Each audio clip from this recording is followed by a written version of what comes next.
My top 5 least favorite tracks in Mario Kart World. This may seem like a negative video, but don't worry, I'm making a top 5 best list soon. And when I say soon, I mean soon, considering I haven't posted a long form video in many months. But without further ado, let's go to the 5th worst. Second time in a row, we get Moo Moo Meadows as a retro track, and it doesn't change at all, except for one shortcut. The thing I liked most about it in Mario Kart 8 and 8 Deluxe was the visuals. The grass looked nice, the time of day was kind of evening, and it just made for a really nice looking course. But when they switched up the art style in Mario Kart World to make it look more cartoony, they kind of stripped away this course's beauty. Without this track, we probably wouldn't have the cow character though, so I have that to thank for it. But anyways, let's move on. Is that Mario Circuit? Isn't that course also in Mario Kart 8 Deluxe? That's right, and they brought it back.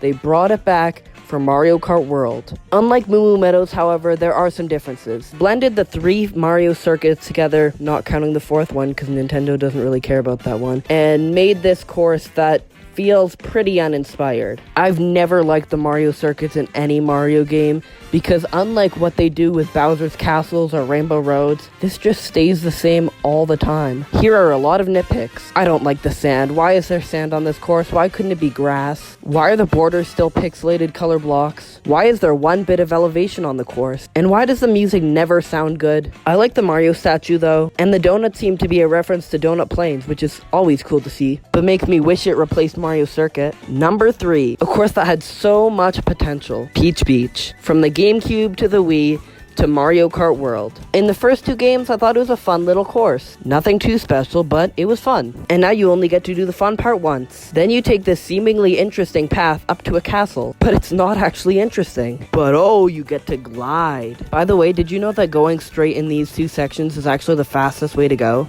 Yeah, and then you're forced to go in the water, which is very slow, unless you have a mushroom where you can go on this bridge part and leave first place in the dust because mushrooms are extremely overpowered in this section, and then saunter your way over to the end. I'm sure Nintendo thought that the new changes would be very welcomed, but keeping the original layout probably would have been a better idea. Number 2, Desert Hills. This is probably most people's least favorite course, and was originally on the DS and Wii, where it had hills, and now the hills are designated to this one short section. But oh, are those more hills? Yeah, more hills, but very flat. At least this section has some neat little shortcuts. But this course must have been the last one they designed because they clearly rushed it. Because they forgot to make the hills the main part of the course. Here are some things that the course did do well though. Mario Land inspiration is great. Originally it was based on Super Mario Bros. 3 with the angry sun, but I prefer it being based on Super Mario Land because it's in the desert and we get Toko. And I also like oh, never mind, that's all I like about this course.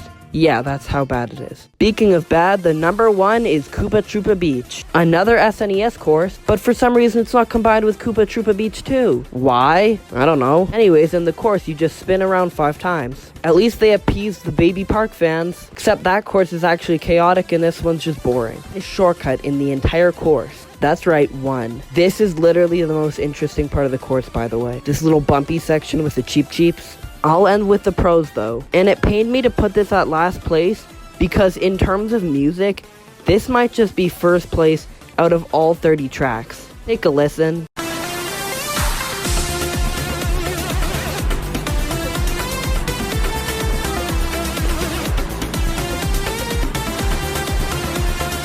You can sit down now. I know you were dancing. The song goes hand in hand with the overall theme of the track, a Koopa rave party, which is another thing I love about the track. The inflatable Koopa Troopa is so memorable, and I know that it's Koopa Troopa Beach whenever I see that inflatable Koopa guy. And if it sounds like I've been too positive with all these tracks, that's because none of them are truly terrible. Mario Kart World has an amazing selection of tracks. All these 5 tracks rank a high D, which sounds bad, but then you remember N64 Wario Stadium. Speaking of which, got an amazing reimagining in Mario Kart World. Maybe it'll be included in my top 5 Mario Kart World tracks list, so stay tuned for that. But anyways, thanks for watching my first long form video in many months. Thanks for watching.